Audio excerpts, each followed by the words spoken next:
If you are excited for the upcoming early signing day period for the Alabama Crimson Tide, then like the video. We'll have updates for you. Some flips we'll discuss, or potential flips, I should say, on today's show.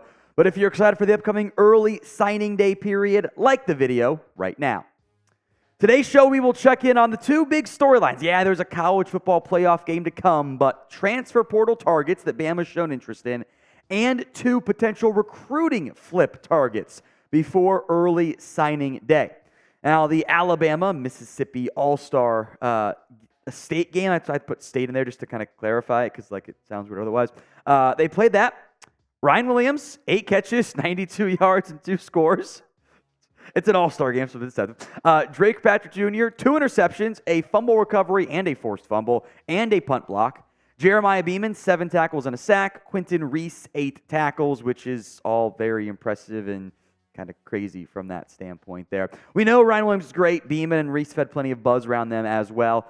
I am always a bit surprised over the lack of buzz involving Drake Kirkpatrick Jr., the only 3-star defensive back, despite being a legacy, but having the name of Drake Kirkpatrick. His daddy played for Alabama and the NFL. Should Drake Kirkpatrick Jr. be ranked higher than a 3-star? Y for yes, N for no. Sound off for me in the comment section. This will be the pinned comment here on YouTube. The ad will not be coming, but this is the pinned comment. Y for yes, N for no in the comments section. Let's get into the transfer portal here. First up, a little snip-snap action. Elijah Pritchett entered the transfer portal, and then 24 hours later, not even maybe, says, actually, I'm good. Never mind, change my mind. I'm going to stay. Bad decision. I'm going to stay. Kind of a crazy flip there, and makes me wonder if Pritchett had, discussed or hadn't really discussed entering the portal with Nick Saban, and then hopped in. They're like, "What are you doing, my guy? You might be our starter at right tackle. Why are you leaving?" Said it's not in his best interest. Apologized for any and all inconveniences of. There actually aren't any inconveniences for us. That maybe for the coaching staff. He's back in. Roll Tide, he said. Pritchett only played 95 snaps this past season for Alabama, but with J.C. Latham set to go off to the NFL, Pritchett has a chance, in theory, to emerge as an option at right tackle. Certainly wouldn't be surprised that happened. You never want to lose linemen in the portal. There's a dearth of quality offensive linemen at all levels, by the way, of the sport, even high school, college, NFL, XFL, CFL. You don't want to lose Pritchett. Glad he's going to stick around for Alabama. Let's stick in the transfer portal here with some target mentions. LT Overton, who's getting some work at defensive end for Bama as opposed to at edge. That's kind of the target range there. Fadil Diggs and Trey Moore. Now, Bama is recruiting Overton as that defensive end, which kind of more that 3-4 defensive end. He hadn't really emerged as an edge rusher for A&M, so I think that could make some sense there. I am unconvinced, unfortunately, that Bama lands any of them. One is certainly possible, but as we all know, NIL was a massive factor, especially for a lot of these highly touted guys. Trey Moore was awesome for UTSA. He has big offers.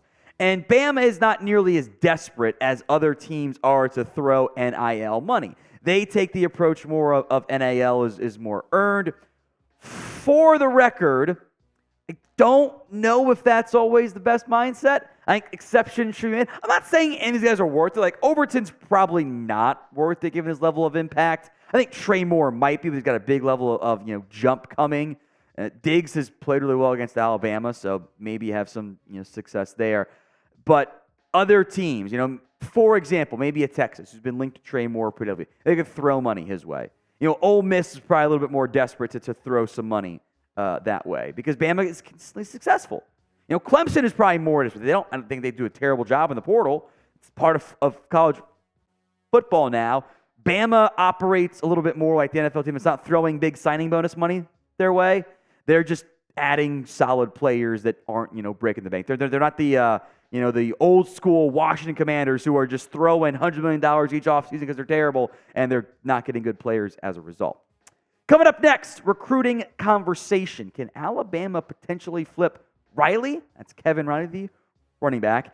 and Eddrick Houston, the defensive piece. We will break that down here on today's show. But first, Bama football jerseys are on sale. It is the ultimate Christmas gift.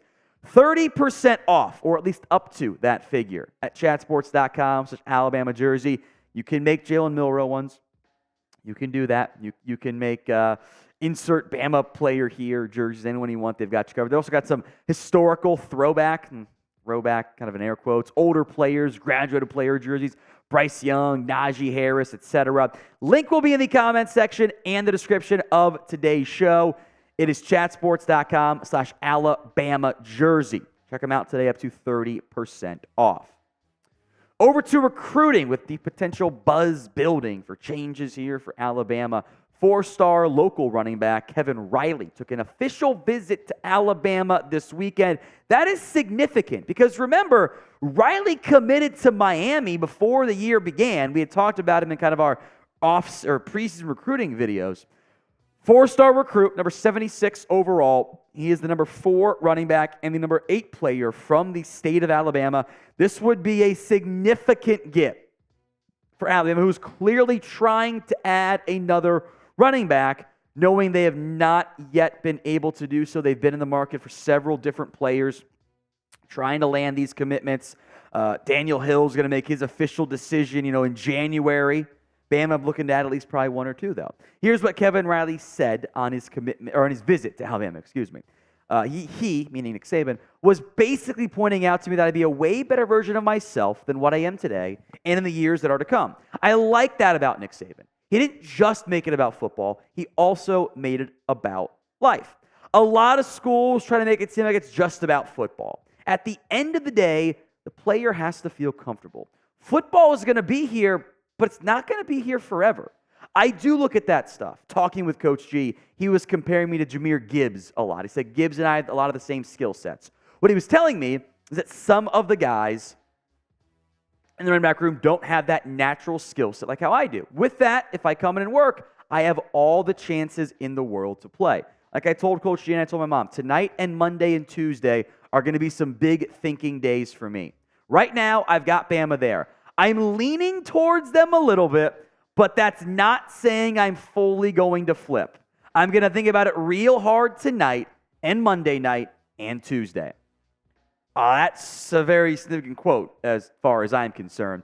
We will have videos on signing day for you. Sounds like Riley, on his own comments, will make that decision on Wednesday. Sub to make sure you do not miss out here on the channel. We'll have you guys covered. YouTube.com/@RollTideTV as Alabama makes to make an initial push to land some few flips. Even a bigger potential flip here would be 5-star defensive lineman Eddrick Houston. He also visited Alabama this weekend, and there does seem to be at least a little bit of traction in trying to flip. It's kind of in a weird spot, by the way, Ohio State is. Who's going to be their quarterback? We have no idea. Maybe it'll be Malachi Nelson. I know it's a weird spot. 5-star recruit for 2024, Houston is. Number 26 overall, number 5 ranked defensive lineman, and number 5 player from the state of Georgia. More on this to come and the recruiting standpoint here overall. But what is the percent chance that Eddrick Houston is able to flip to Alabama? That would be a massive get. I got to plug in the exact numbers on the 24/7 Sports class calculator that we use for the composite rankings. That would put you into range, though, of jumping schools like Ohio State and getting only behind Georgia in the recruiting rankings. Get that percentage in the comments section. Steve M, because I'm going to botch the pronunciation. I always feel bad when I do that. He's going to announce on Wednesday. He has been viewed as a top potential get for Alabama. Always put the asterisks around the likelies. It's based on what the insiders are saying, and they're normally right. Sometimes they're wrong, and it's a shocker because these are high school kids. And sometimes, the kid wakes up on Tuesday morning and goes, you know what? I'm gonna go with my number 2 team. Ja'Shawn Ross visited Tuscaloosa this weekend for an unofficial visit. He did say there's a possible delay until the later period because we got the early signing day and then the normal one back in January. So keep an eye on if and when Ross commits, but plenty of buzz his way. Meanwhile, Favor Edwin had the official visit. I think, and if everyone kind of involved in the favor Edwin, recruiting race here tends to think they're going to find a way to land. It's kind of one of those. I think it's maybe more like 60-40 Alabama. There'd been some buzz for Auburn from that perspective. He took an official visit. Florida got an official visit, but the recent buzz has been trending towards Alabama. Adding 3 more pieces could be a very outsized recruiting class in terms of size for Alabama this year. We'll keep you covered on Wednesday throughout the week with recruiting and transfer portal. Make sure you guys are subscribed.